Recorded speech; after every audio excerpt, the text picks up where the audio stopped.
And so this morning I want to address you from the topic, clean it up. Come on, let's say it together. Come on. Clean it up. That we have an opportunity to clean it up. There are some things that we need to get out of our way so that we can get on our way. We can't continue to move forward if we have stuff stuffed under the proverbial rug.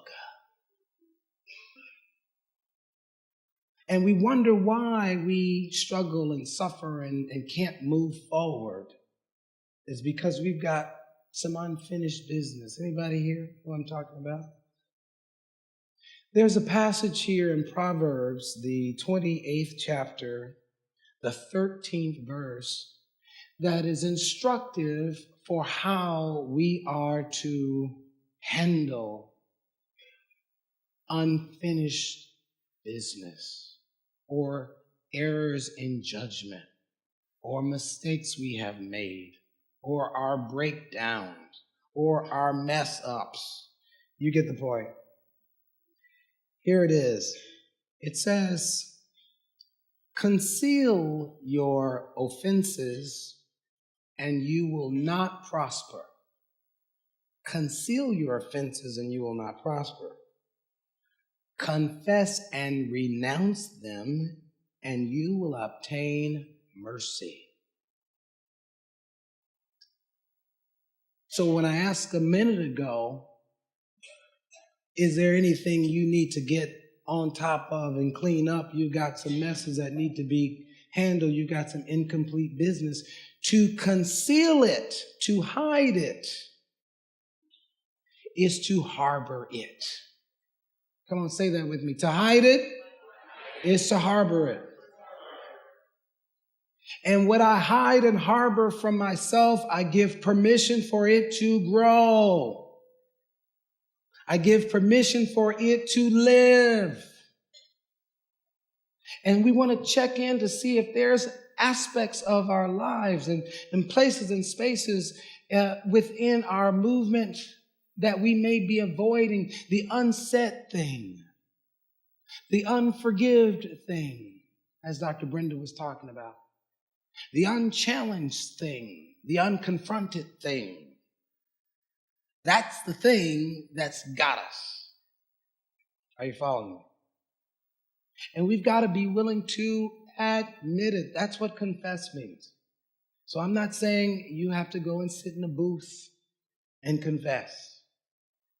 You might get an answer back. Yeah, I did the same thing too. Might find you all got a lot in common in there. But I'm talking about coming to the place where you are clean inside. Who wants to be clean inside? I'm going to give you an example of what it means to live with one of those, that incomplete business. Ever owe somebody some money? Do you owe somebody some money right now? Have you changed your seat in church because you owe them some money? I'm going to sit over here. I see him coming.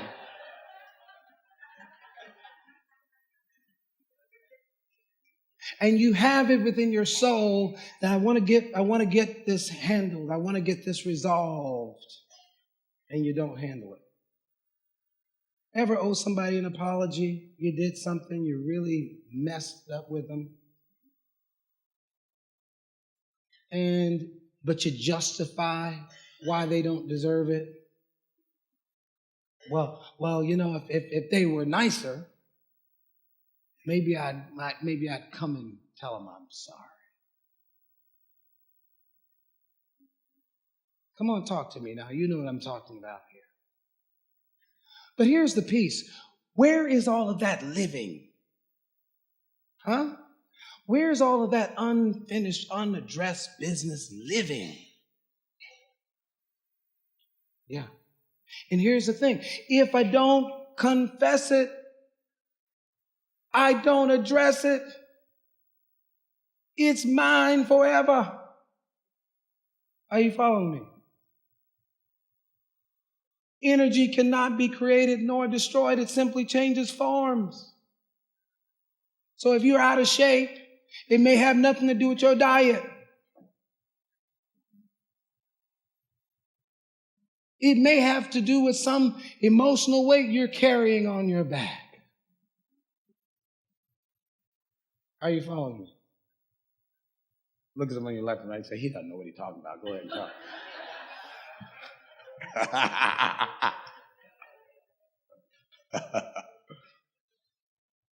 Do you understand?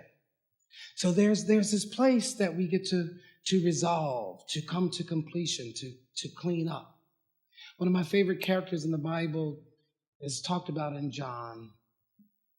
She's the Samaritan woman. And this Samaritan woman tipped out to get her water at the well at the hottest point of the day in the desert. Now, it was not customary to go get your well water at high noon, because that's the hottest point in the day. If you're going to be out laboring, you don't, who goes out and cuts your lawn at 12 noon in Sacramento? No, you wouldn't, would you? In fact, they tell us not to water our lawns at the hottest point of the day. You get that? She goes out to get her water because she had to have water. But she does it at the hottest point of the day because she wanted to avoid her critics. You see, according to the text, the woman had 5 husbands. They just weren't hers.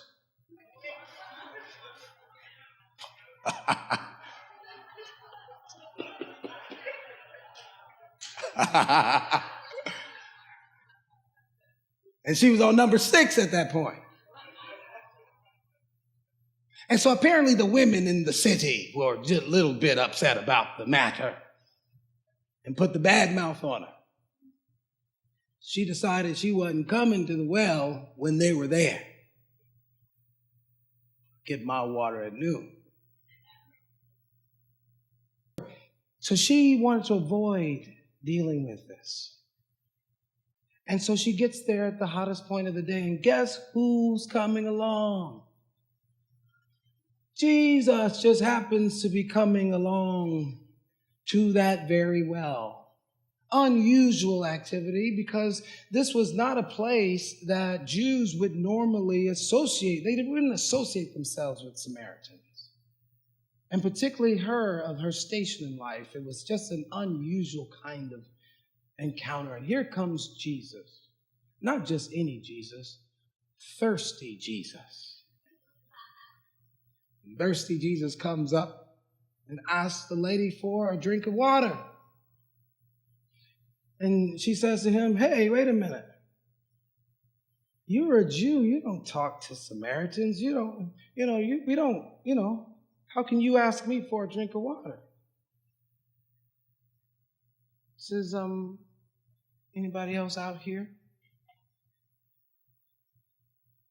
She says, well, you don't have a cup to get the water out with.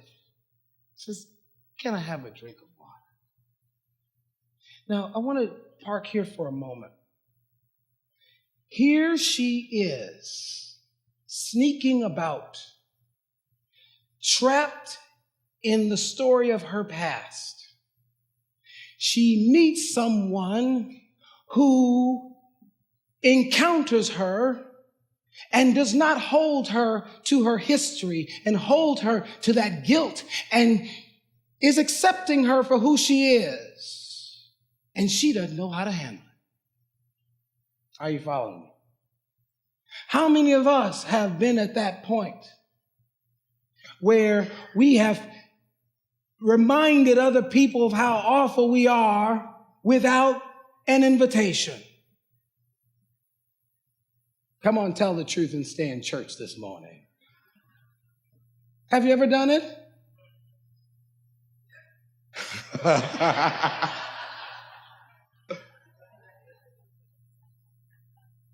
And the invitation, therefore, before her was to drop the heavy weight.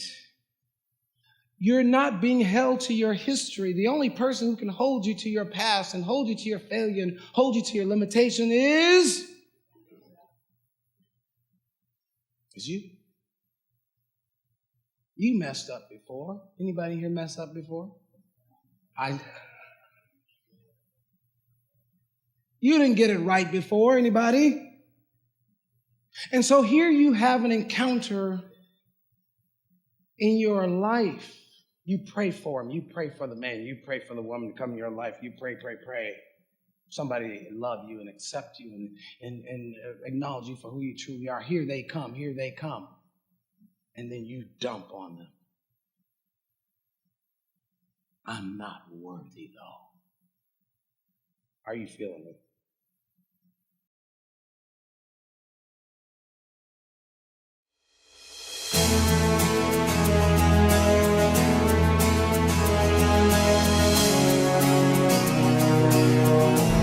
Hi, I'm Kevin Ross. My friends call me Rev Kev. Welcome to Unity. Come on in. Unity is a positive path for spiritual living, and no matter who you are, where you're from, when you're here, you're at home. This is a soft place to land, a place to heal and a space to grow for the traveler on the spiritual journey. What's cool about being here is that you get to take and shape your own spiritual destiny. You know, if you're a fan of Wayne Dyers or Anthony Robbins or Marianne Williamson or Deepak Chopra, you're among the family. You have found your tribe right here at Unity of Sacramento. And that's exactly the type of message that we bring here on a weekly basis. Our classes, our workshops, our seminars, our learning opportunities are all geared toward you deepening your connection to spirit and then exploring and releasing your authentic self through ways of service, through ways of purpose, passion, peace, and prosperity. We want you to make a connection here with a community that's open, receptive, and affirming of who you truly are. The world can't wait to see you shine, and Unity is the place to bring it out. We look forward to welcoming you to our spiritual community, supporting you on your journey, and seeing you shine. Welcome home. Come and celebrate with us.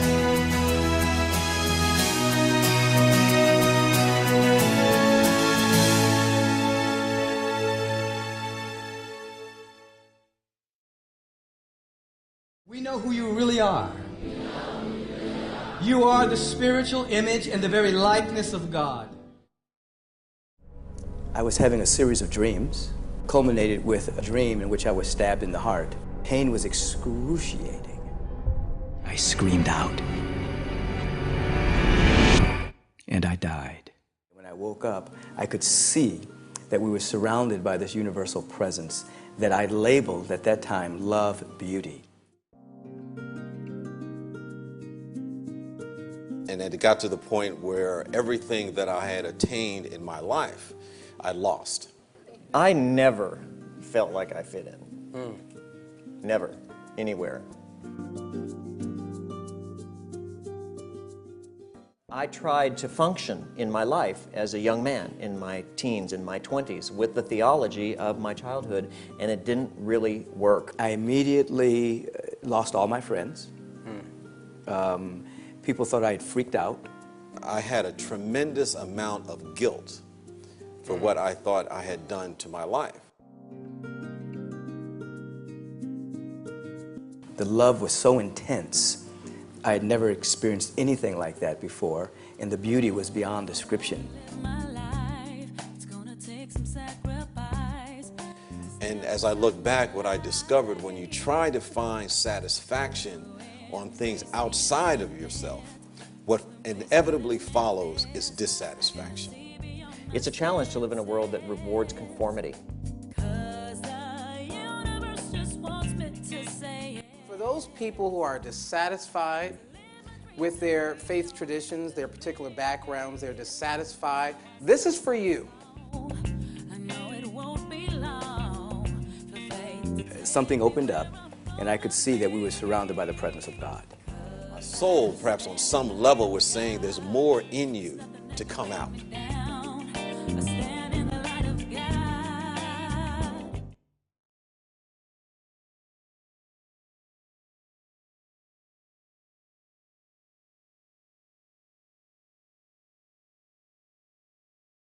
In order to move past this part of our lives that holds us back, we have to get busy confessing. What does confessing mean? Because I want you to have a different experience of it.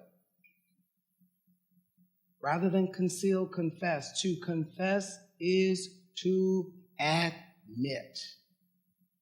To do what? Come on. Admit. Admit it. The first person you must admit it to is to yourself. If you're struggling with an addiction, admit it to who? Come on. Being in denial doesn't serve anybody, and it certainly doesn't serve you. You got to admit it to yourself. I was in Chicago recently, and I ran into an old uncle of mine. Uncle was very unkind to me growing up. And I ran into him, and I hadn't really spoken to him much since I was about 7 years old. He said to me, "Hey, nephew, good to see you. Take me out for a beer." And it was clearly that he had already had a couple by the fragrance that was flowing from it. No, Uncle, I can't take you out for beer. I don't drink beer, and I don't want to encourage you any further in your beer drinking. He says, since you were a kid, since I did that thing to you, and what happened when I was a kid, my uncle, I slammed the door at my grandmother's house leaving, and he didn't like that, and he chased me down. And when he finally caught me, he just stomped me. He just stomped all over me. 7 years old, out in the streets. So for a little bit there, I didn't have much to say to him. And after a while, I recognized that energy was still in me, and so I forgave him. And I moved on. I cleaned that energy within me up. And so in talking with him, he says, since I did that thing to you when you were 7, you haven't talked to me, and you haven't, it's not the same.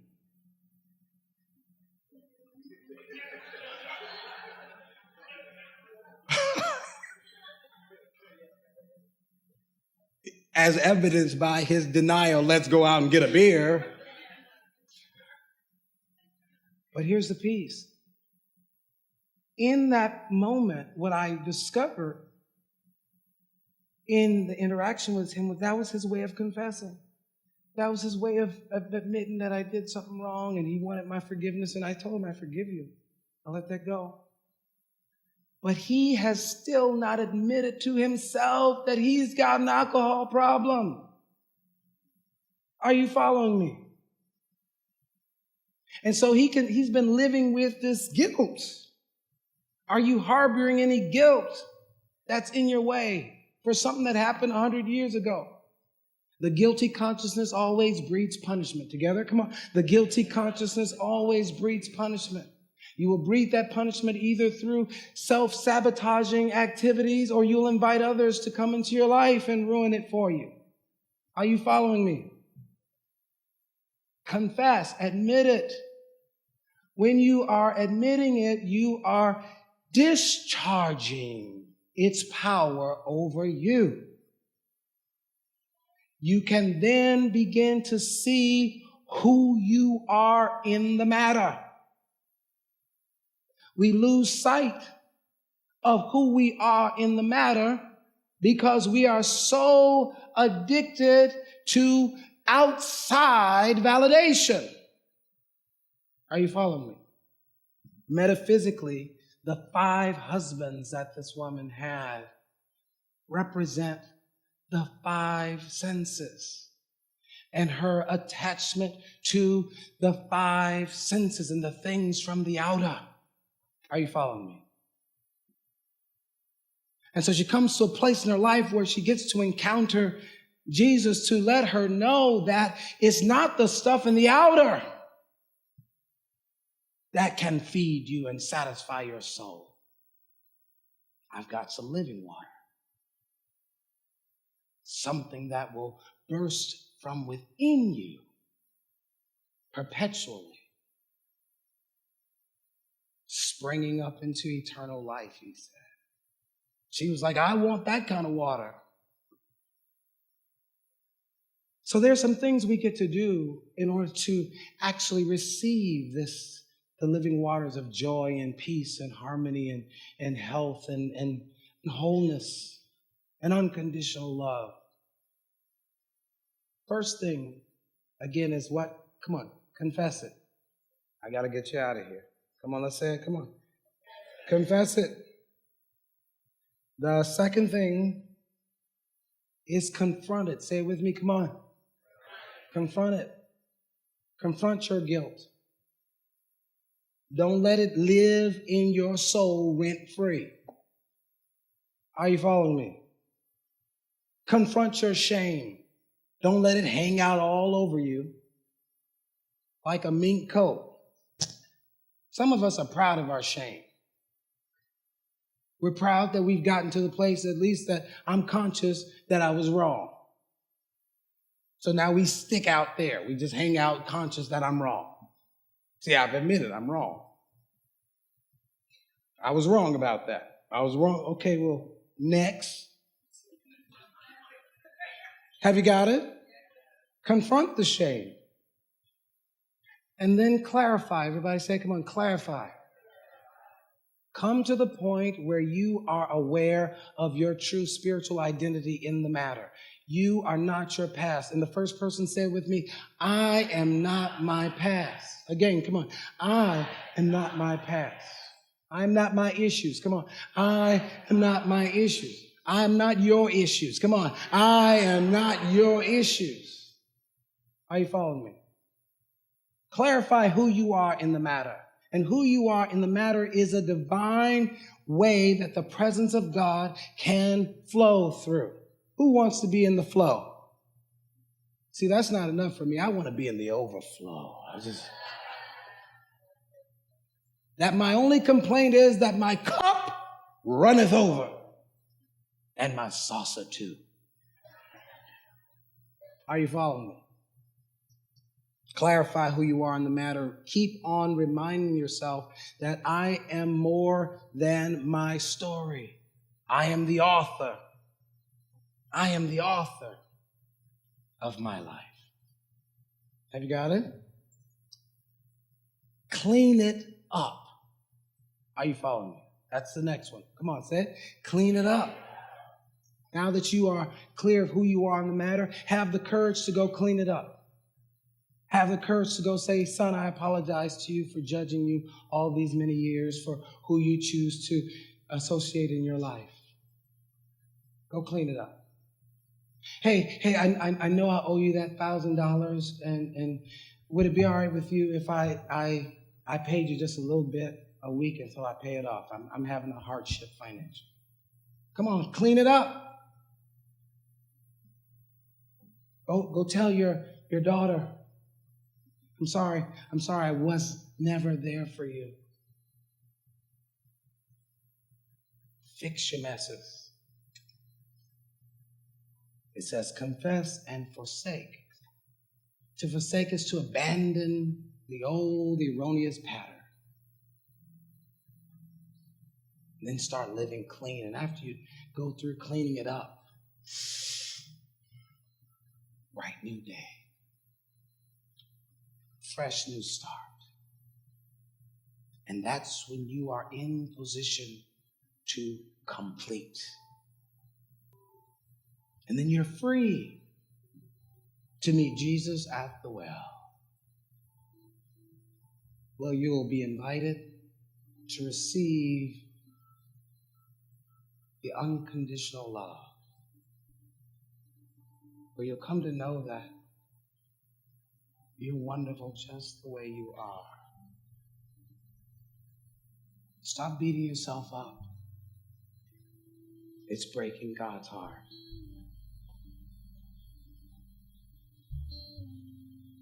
The Master says, neither will I accuse you. Neither will I accuse you. Go and sin no more. Be free and drink from the fountain that never runs dry. And walk tall, for it is your Father's good pleasure. Ah, yes. It's your Father's good pleasure to give you the kingdom.